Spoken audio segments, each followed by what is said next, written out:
News is 10 o'clock. Kia ora, good evening. I'm Mark Leishman. The Foreign Affairs Minister says Phil Goff's conduct is not the way a diplomat should behave and left his position untenable.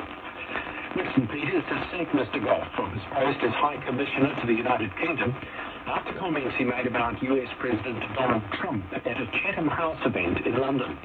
Mr Goff questioned whether the President understood history.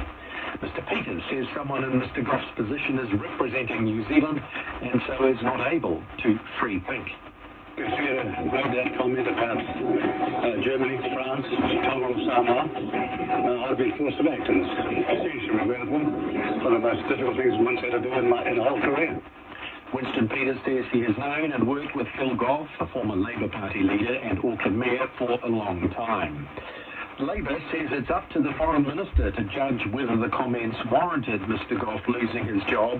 And leader Chris Sunken says what was said did go too far for a diplomat. Assuming over the mark, whether it's a technical offence or not, ultimately the judgment rests with Winston. Chris Hipkins says Mr Goff has had a distinguished career in public service. He says it's a difficult transition moving into diplomacy. Food Safety is widening its investigation into how a Gisborne student was burned by a school lunch. The company that prepares the hot meals, Compass, has removed the particular lunch from its menu and says it will talk to the school and student to see how they can be supported.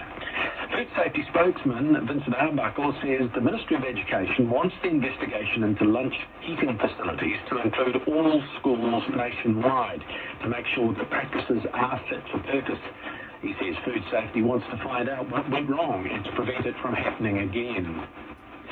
The age of eligibility for free bowel cancer screening will drop from 60 to 58 over the next year. But the money to pay for it will come from raising the age of eligibility for Māori and Pacifica from 50 to 58. So there is no difference between racial groups. Adam Burns reports. Sammy Brown says the money will come from funding set aside by the previous government to lower the eligibility age from 60 to 50 for Māori and Pacific people. He said this aligns with the government's policy of ensuring that healthcare is delivered on the basis of need. The evidence from the Ministry of Health is very clear that by lowering its age to 58 for all New Zealanders, we're actually able to save, I think, 178 additional lives for over the next 25 years. So this is going to save more lives across the next 25 years than the previous government's approach. But Māori health advocate Dr. Nina Scott, who was at the conference where this was announced, was left bewildered by the move. The government knows that this initiative that has just been announced will increase inequity in access to screening and in bowel cancer death rate. So we're calling this a really good example of institutionalised racism. Nina Scott says most bowel cancer diagnoses in Māori happens before the age of 60. EU leaders will hold an emergency summit in Brussels later tonight to discuss an increase in defence spending. It comes after President Emmanuel Macron of France warned that Russia had become a clear threat and Europe should be prepared in case the US changed sides. The BBC's Katya Adler reports. Things in the US are moving so fast, so forcibly, so unpredictably over Ukraine, EU leaders are in crisis mode. Europe's fate cannot be decided in Washington, said President Macron in a dramatic address on French television last night. That's the focus of today's EU summit too. The countries will also debate joint means of raising cash for defence, potentially mobilising up to 800 billion euros, according to the European Commission. Ukraine's President Volodymyr Zelensky will join for a lunchtime meeting. The optics are significant and deliberate, a message to Washington and Moscow that Ukraine is not alone. Air New Zealand Chief Executive Greg Foran is stepping down after more than 5 years on the job. Craig's Investment Partners Investment Director Mark Lister says 5 years is about average for a top chief executive to stay in the job. He says Mr. Foran took up the helm of the airline on the eve of the COVID-19 pandemic. It's been 5 years. It's probably felt like double that, I would think. So that is a good stint, and I think he's probably faced one of the more challenging periods in our national carrier's history. Greg Foran will leave on October the 20th. The Queensland State Emergency Service has received hundreds of calls for help today as tropical cyclone Alfred approaches the coast. New modelling has it crossing north of Brisbane, as the ABC's Lily Notley reports. The slow-moving Category 2 system is currently 225 kilometres east of Brisbane. The Weather Bureau says it could weaken to a Category 1 as it passes the outer islands in Moreton Bay before crossing the mainland in the early hours of Saturday morning. The cyclone could bring up to 800 millimetres of rain, and Acting Police Commissioner Shane Shaletti says residents in at-risk areas must prepare. This is significant rainfall that won't only cause flash flooding of the most impacted areas, but prolonged riverine flooding. The SES has received more than 700 call-outs today, mostly for sandbagging.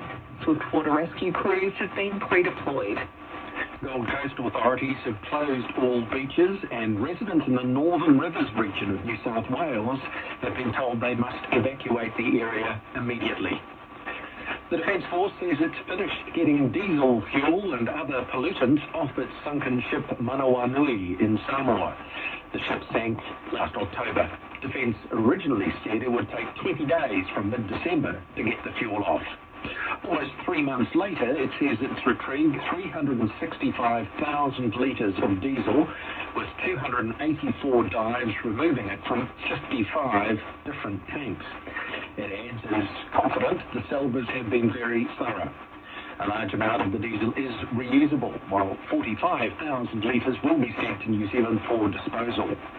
Defence says an independent international assessment has found that what fuel did leak out dissipated quickly. The Finance Minister won't say whether Adrian Orr's resignation as Reserve Bank Governor is related to decisions around funding for the country's central bank.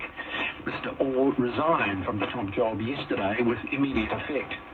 Chair of the Reserve Bank, Neil Quigley, acknowledged there had been discussions about the central bank's funding agreement with the government. Nicola Willis says the bank has had an extraordinary increase in funding in recent years. Well, the Reserve Bank should be held to the same levels of value for money constraints as any other government agency. Ultimately, well, only take every taxpayer in the eye and say you're getting absolute value out of every dollar that the Reserve Bank. Nicola Willis says she won't try and explain on Mr Orr's behalf why he resigned. It is nearly 8 minutes past 10. The government's finances are in better shape than expected, but still deeply in the red. Treasury figures show a deficit of $5 billion for the 7 months ended January, $1.2 billion less than expected.